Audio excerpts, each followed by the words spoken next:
O unicismo já teve vários nomes na história da igreja. Já foi chamado de sabelianismo, já foi chamado de monotelismo modalista, patripacionismo, unicismo, monarquismo modal e até mesmo modalismo. É uma doutrina que concebe o Deus único como tendo se manifestado em carne e não em três pessoas.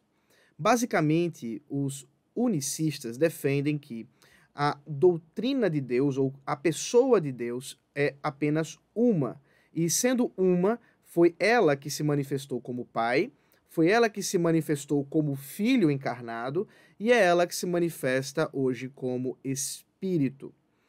Essa doutrina ainda se distingue do unitarismo, que é uma visão histórica também chamada de arianismo, pois o unitarismo, concebe Deus como sendo o Pai, Jesus Cristo como a primeira criação deste Pai e o Espírito Santo como uma força impessoal enviada do Pai e do Filho.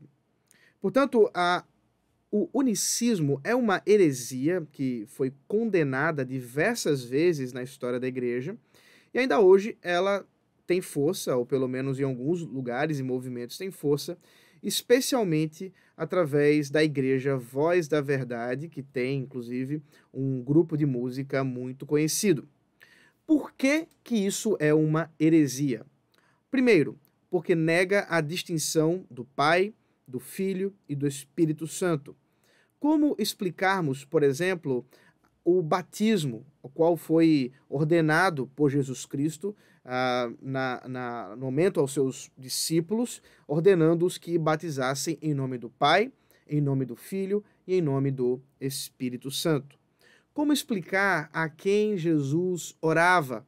Se ele é o próprio Pai, como que ele orava ao Pai? Com quem ele conversava?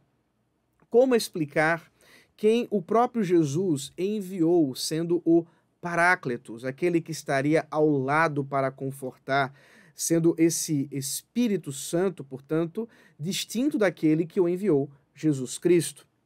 E também ele confunde as obras das pessoas da Trindade, ao dizer, por exemplo, que foi o Pai que sofreu e morreu na cruz. A doutrina bíblica ortodoxa exposta nas Sagradas Escrituras estabelece com clareza, ainda que seja um mistério, que o nosso Deus, o Deus bíblico, é um único Deus ou uma única substância.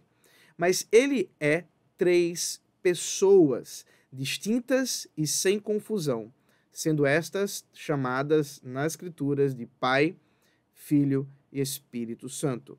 Portanto, sim, o unicismo é uma heresia e deve ser evitada, combatida, e aqueles que creem nisso, o arrependimento para que possam crer no Deus verdadeiro.